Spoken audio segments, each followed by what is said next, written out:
பொண்ணை 1 மாதம் வந்து அவ்வளோ செலவு பண்ணி நான் கல்யாணம் பண்ணி வச்சு அதுவும் காணாதுன்னு சொல்லி எனக்கு வந்து கார் வேணும், தொழில் வந்து இப்பவுமே எழுதி கொடுங்க, இந்த மாதிரி ஃபிசிக்கல் ஹராஸ்மெண்ட்டும் அவளை வந்து பண்ணியிருக்காங்க. நான் என்கிட்ட இருக்கிற ஒரு பைக்கு, என்னோட பைக்கோடைய விலைக்கு 1 வருஷம் இருட்டுக்கடை அல்வா சம்பாதிச்சாதான் நான் வாங்கி வச்சிருக்கிற பைக்கை வாங்க முடியும். அவளுக்காக அடிமையாக இருந்து அவளுக்கு எதாவது செய்யலைன்னா சூசைட் அளவுக்கு நான் உன்னை த்ரெட்டன் பண்ணிடுவேன்.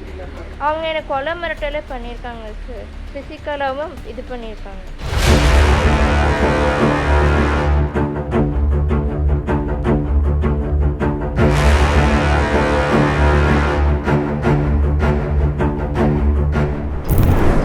இருட்டுக்கடை ஹல்வா கடையை தன் பெயருக்கு எழுதி கொடுக்க வேண்டும்.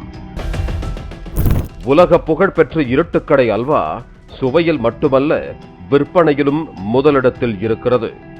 நெல்லையின் அடையாளங்களில் ஒன்றாக மாறியிருக்கும் இருட்டுக்கடை இன்றளவும் அதன் பழமை மாறாமல் திருமணத்திற்கு பிறகு கணவர் பல்ராம் சிங் குடும்பத்துடன் கோவையில் வசித்து வந்தார் கனிஷ்கா. இந்த நிலையில் பல்ராம் சிங்கிற்கு திருமணத்திற்கு முன்பே வேறு ஒரு பெண்ணுடன் தொடர்பு இருந்ததாக குற்றச்சாட்டு எழுந்துள்ளது.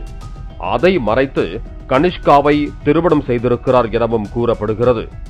திருமணத்திற்கு பின்னரும் அந்த பெண்ணின் தொடர்பை துண்டிக்காத பல்ராம் அந்த பெண்ணை வீட்டுக்கே அழைத்து வந்ததாகவும் குற்றச்சாட்டு எழுந்துள்ளது. அதை தட்டி கேட்டதற்காக கனிஷ்காவிடம் தினமும் சண்டையிட்டு வாக்குவாதம் செய்ததோடு அவரை அடித்து துன்புறுத்தியதாகவும் கூறப்படுகிறது. அது மட்டுமின்றி இருட்டுக்கடையை தனது பெயருக்கு மாற்றிக் கொடுத்தால் மட்டுமே தன்னோடு வாழ்க்கை நடத்த முடியும் என கனிஷ்காவை பல்ராம் மிரட்டியதாகவும் கூறப்படுகிறது. இதனால் மனவேதனையடைந்த கனிஷ்கா கடந்த மார்ச் 15ஆம் தேதி பெற்றோர் வீட்டுக்கு வந்துள்ளார். இதனைத் தொடர்ந்து பல்ராம் சிங்கும் அவரது குடும்பத்தினரும் கவிதா சிங்கின் வீட்டுக்கு வந்து கனிஷ்காவுடன் நல்ல முறையில் வாழ வேண்டும் என்றால் கூடுதல் வரதட்சணை தர வேண்டும் என்றும், நெல்லையில் இயங்கி வரும் இருட்டுக்கடையை பல்ராம் சிங்கின் பெயருக்கு எழுதித் தர வேண்டும் என்றும் மிரட்டியதாகவும் கூறப்படுகிறது.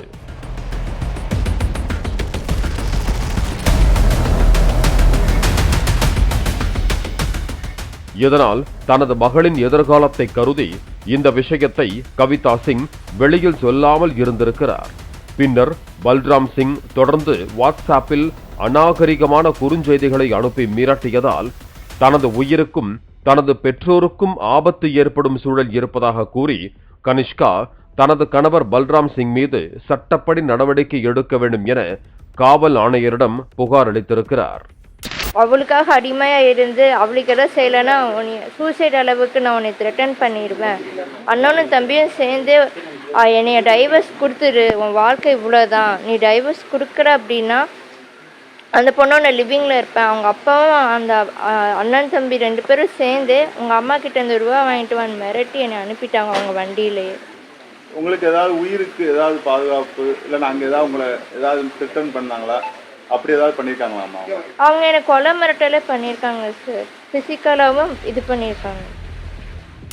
தனது மகளின் மாமனாருக்கு அரசியல் செல்வாக்கு இருப்பதால் எங்கு சென்று புகார் அளித்தாலும் அதனை ஒன்றுமில்லாமல் ஆக்கிவிடுவேன் என மிரட்டுவதாக தெரிவித்த கனிஷ்காவின் தாய் கவிதா இந்த பிரச்சனை குறித்து தமிழக முதலமைச்சரின் தனிப்பிரிவுக்கும் மனு அளித்துள்ளோம். கருணையுடன் முதலமைச்சர் எங்கள் பக்கம் உள்ள நியாயத்தை புரிந்து கொண்டு பாதுகாப்பு அளிக்க வேண்டும் என தெரிவித்துள்ளார். மேரேஜ் ஆகி 1 மந்த் ஆகுது.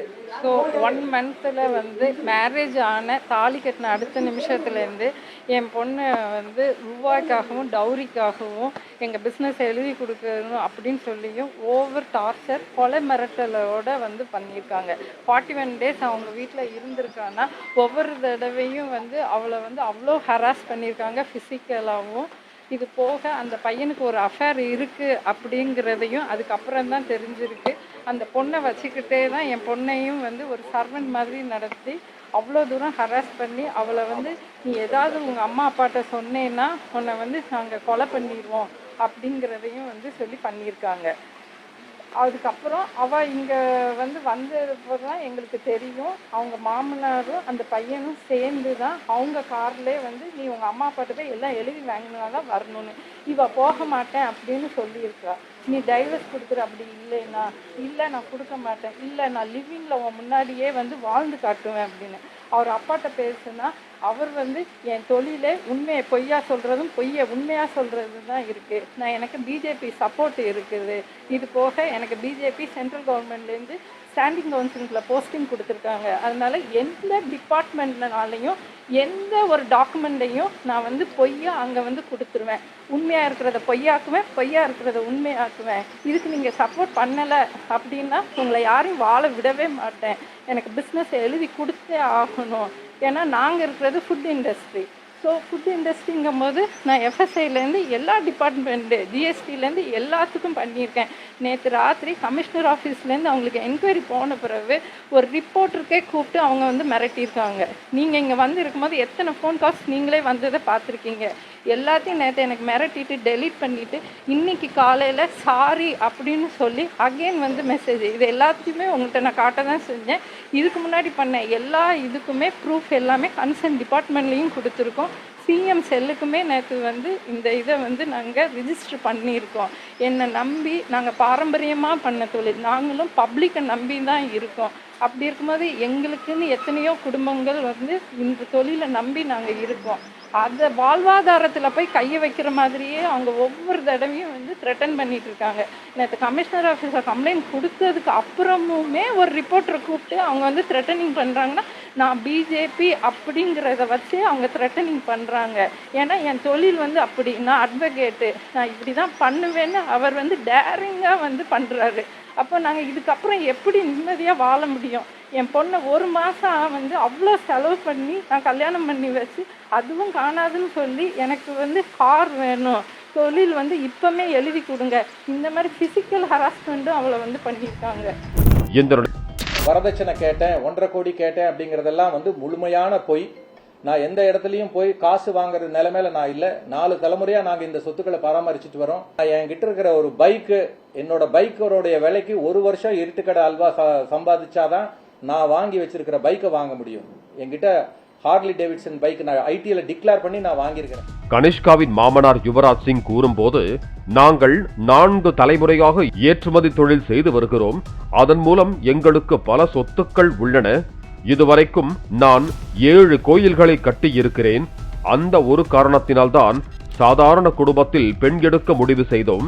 ஒரு பணக்கார பெண்ணை தேடி போக கூடாது என ஒரு மெக்கானிக்குடைய பெண்ணைத்தான் பார்த்தோம். அவர் ஒரு கார் ஒர்க் ஷாப் வைத்து நடத்தி கொண்டிருந்தார். இருட்டுக்கடை அல்வா என்பது முன்னியவில்லை. அந்த கடையின் உரிமையாளர் சுலோச்சனா பாய் மற்றும் அந்த கடையை 70 வருடங்களாக பார்த்து கொண்டிருந்த ஹரிசிங் சாவிலும் மர்மதாலும் அந்த டாக்குமெண்ட்டுகளை மாற்றி விடுவேன் என்பதாலும் தன் மீது இப்படி ஒரு புகாரை தெரிவித்திருக்கிறார்கள் என்றார். மேலும் அவர் குடும்பத்தின் மீதான வரதட்சணை குற்றச்சாட்டை மறுத்தவர், இந்த திருமணத்தில் 1 ரூபாய் கூட வரதட்சணை வாங்கவில்லை. என்னுடைய திருமணத்திலும் வரதட்சணை வாங்கவில்லை. என்னுடைய மகன் திருமணத்திலும் வரதட்சணை வாங்காமல் செய்ய வேண்டும் என்பதால் தான் சாதாரண குடும்பத்தில் பெண் எடுத்தோம். நான் சம்பந்தம் பேசி முடித்த பிறகுதான் அந்த கடையே அவர்களுக்கு வருகிறது. அதனால் கடையை பார்த்து என் பையனுக்கு பெண் பார்க்கவில்லை. அதேபோல இருட்டுக்கடை என பெயர் உள்ளதே தவிர இந்த கடையின் பெயரில் திருநெல்வேலி இந்தியன் வங்கியில் 5 கோடி ரூபாய் கடன் உள்ளது. அதேபோல கவிதா சிங்கின் குடும்பத்தார் வாங்கிய 2 கார்களுக்கு தவணை கூட செலுத்த முடியாத நிலையில் இருக்கிறார்கள். கடந்த வாரம் அவர்களின் இன்னோவா காரையும் விற்றிருக்கிறார்கள் என்றவர் அவரது மகன் பல்ராம் சிங் மீதான உள்ளது. இதனால் எனது மகனுக்கு வேறு ஒரு தொடர்பு இருப்பதாக திருப்பி விட்டிருக்கிறார்கள் என்றார். எனது மகன் நடந்தது 2025 பிப்ரவரி 2ஆம் தேதி. தான் 2024 ஏப்ரல் மாதம் 9ஆம் தேதியே தனது அக்கவுண்டிலிருந்து பணம் மறைக்கவும் தான் புகார் கொடுக்கப்பட்டுள்ளது. கடன் தொல்லையால் கவிதா சிங் மன உளைச்சலில் உள்ளார் என அவரே கூறியுள்ளார். எந்த விதமான ஆதாரமும் இல்லாமல் தன்னுடைய மகளின் தவறு கண்டுபிடிக்கப்பட்டுள்ளது என்பதால் எங்கள் மீது புகார் கொடுத்திருக்கிறார்கள். எனது குற்றச்சாட்டுக்கு எல்லாமே ஆதாரங்கள் உள்ளன. என்னையும் எனது மனைவியையும் மரியாதை இல்லாமல் பேசியிருக்கிறார். அதற்கான ஆடியோவும் உள்ளது என கூறியுள்ளார்.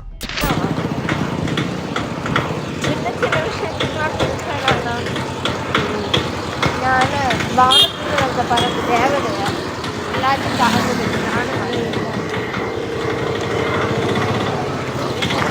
நான் பஸ்ஸில் நான் சாப்பாடு பண்ணேன்.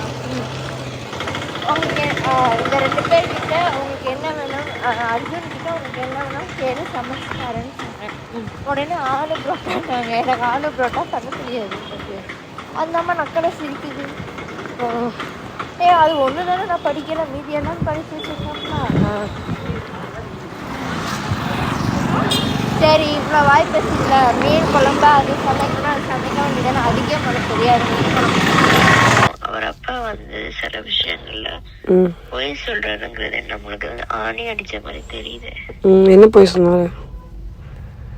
அதான் என் மேல கேர் பண்ற மாதிரி கேரிங்கான வார்த்தையை சொல்லிட்டு மறுநாள் அவங்க வைஃப்க்கு இது பண்ணும்போது உண்மை தெரியுதுன்னு சொல்றீங்களா? அதுவும் நானும் அண்ணாவும் அடிச்சு சொன்னோம். அந்த ஆளை அங்க கூப்பிடாத, உனக்குதான் டென்ஷன் ஏறும், நிம்மதி போகும். மேலும் சாட்டி இருக்கிறார்கள். இதெல்லாம் பொய். அதேபோல இருட்டுக்கடையை வாங்கவே முடியாது, அதற்கு முன் வேறு ஒருவர் பெயரில்தான் இருந்தது என்றார். வரதட்சணை வாங்கினீர்களா என்று கேட்டபோது ₹1 கூட வரதட்சணை வாங்கவில்லை என கூறியவர், நகை சூட்கேஸில் கொடுத்தார்கள், அது எவ்வளவு பவுன் என்பது கூட எங்களுக்கு தெரியாது, எங்களுக்கு பிரேஸ்லெட் போட்டார்கள், போகும்போது அந்த நகை சூட்கேஸை பெண்ணே எடுத்து சென்று விட்டார்.